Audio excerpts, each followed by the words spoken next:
Favourite serials இனி டிவிக்கு முன்பே சன் நெக்ஸ்ட் ஆப்ல ஜாலியா எல்லாருக்கும் முன்னாடியே பாருங்க.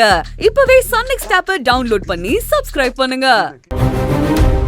நான் இந்த வீட்ல இருக்கணும்னா இவளும் என் கூட இந்த வீட்ல இருக்கணும். இல்லன்னா நான் போறேன். இதுதான் உன் முடிவா? இறுதி முடிவு. இதுல எந்த மாற்றமும் கிடையாது. ஆனந்தி என் கூட தான் இருப்பா. அப்படியா?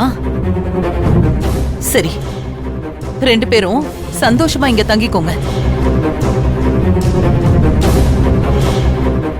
ஆனா நான் போறேன்.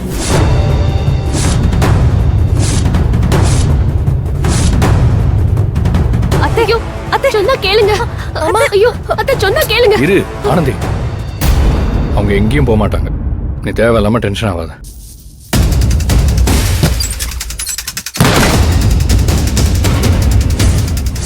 அத்தை, அத்தை, அத்தை கதவை தரங்க. அத்தை கதவை தரங்க. மாமா, அத்தை, மாமா, மாமா, மாமா, மாமா, அத்தை உள்ள போய் கதவை லாக் பண்ணிட்டாங்க மாமா. எனக்கு பயமா இருக்கு மாமா. அத்தை கிட்ட ஆனந்தியை அனுப்பிடுறேன்னு சொல்லுங்க மாமா. ஏய், ஐயோ, ரொம்ப ஓவர் ஆக்ட் பண்ணாத. ஐயோ மாமா, லாக் பண்ணிட்டாங்க. ஏங்க, என்னன்னு போய் பாருங்க, போய் பாருங்க.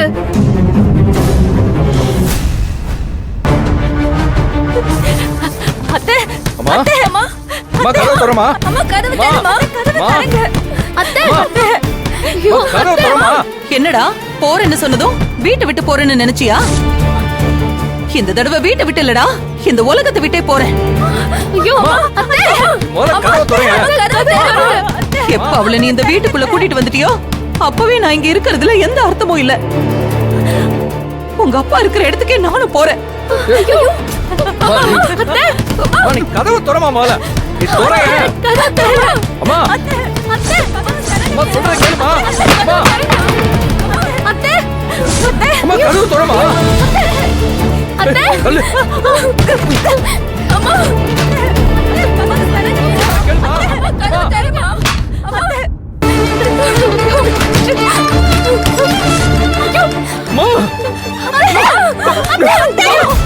அம்மா, அம்மா எந்த தப்பான முடிவு எடுத்துறாதீங்க. எல்லாம் ஏன் தப்புதான், எல்லாம் ஏன் தப்புதான் அம்மா. அம்மா,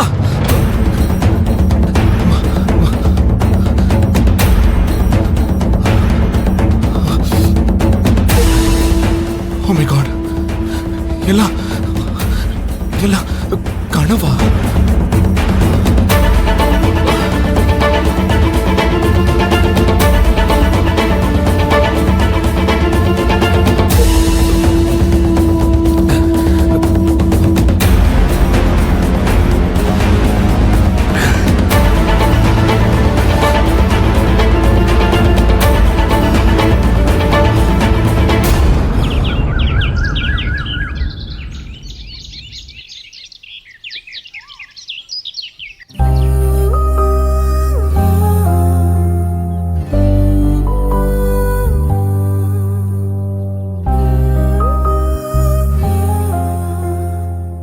ஏ ஆனந்தி, என்ன புள்ள கம்பெனிக்கு போகாம இங்கே நின்னுட்ட?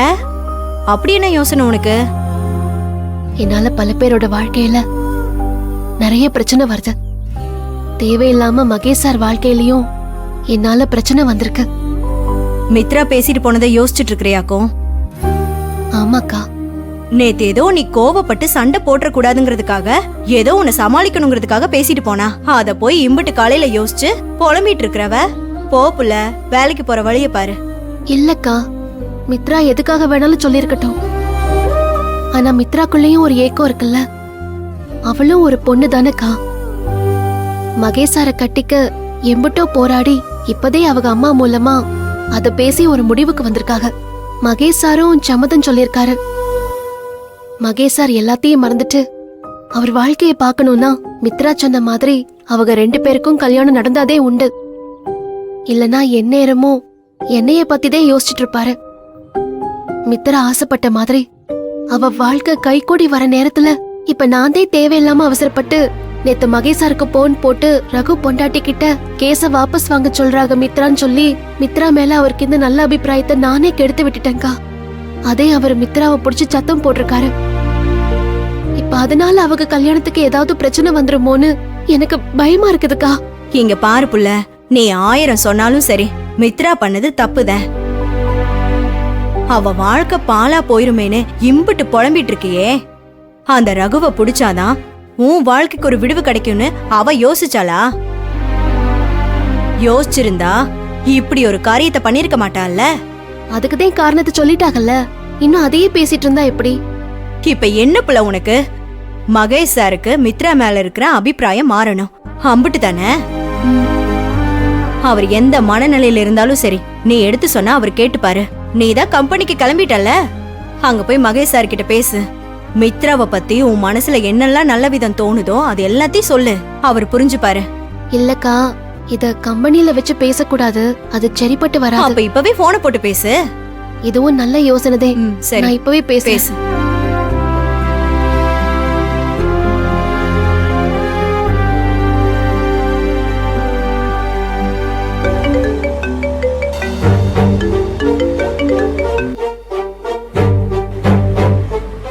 சொல்ல ஆனந்தி. மகேஷ் சார், நான் ஏதோ அவசரப்பட்டு நேத்து உங்களுக்கு போன் பண்ணி மித்ரா கேஸ வாபஸ் வாங்க சொன்ன விஷயத்த சொல்லி போட்டேன்.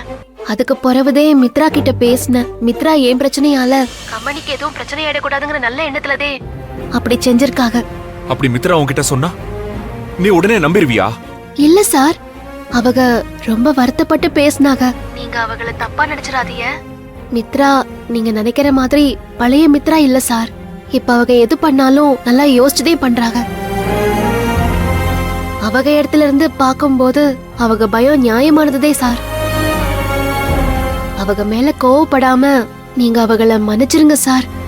ஆனந்தி, மித்ரா பண்ண தப்புக்கு நான் மன்னிக்கிறதுக்கு முன்னாடி நான் பண்ண தப்புக்கு மன்னிப்பு கேட்க வேண்டி இருக்கு. என்ன சார் சொல்றீங்க? உன்னை நம்பாம உன் விஷயத்துல அவசரப்பட்டு முடிவெடுத்து ரொம்ப பெரிய தப்பு பண்ணிட்டேன். அன்பு உன்னை கல்யாணம் பண்ணது அன்பை பொறுத்த வரைக்கும் சந்தோஷமான விஷயம்தான். நானுமே அதான் எதிர்பார்த்தேன். ஆனா அன்புவை தாண்டி அவங்க அம்மாவோட மனசை நான் நோக்கடிச்சிட்டேன். அவங்க கிட்ட மன்னிப்பு கேட்டே ஆகணும். ஆமா சார், அவங்கள ரொம்ப கஷ்டப்படுத்தி போட்ட சார். அதனால அவங்க கிட்ட மன்னிப்பு கேட்கணும்னு நானுமே இதே நினைக்கிறேன் சார். ஆனா இப்ப அதுக்கான நேரம் இல்ல சார்.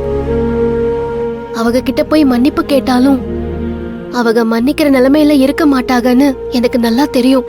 இருந்தாலும் கால சூழ்நிலை மாறும்போது ஏதோ ஒரு சமயத்துல அவங்க என்னைய மன்னிப்பாக நான் நம்புறேன். அதே மாதிரி உங்களையும் அவங்க புரிஞ்சுப்பாங்க சார். கவலைப்படாதீங்க. அந்த காலத்துக்காக வெயிட் பண்ணி என்னால காத்துட்டு இருக்க முடியாது ஆனந்தி. அதனால இப்பவே நான் அவங்க கிட்ட மன்னிப்பு கேட்க போறேன். அதுக்காக தான் இப்ப நான் அன்பு வீட்டுக்கு போயிட்டு இருக்கேன். சார் சார், அவசரப்படாதீங்க சார். இந்த சூழ்நிலையில நீங்க அங்க போறது நல்லதே இல்ல சார்.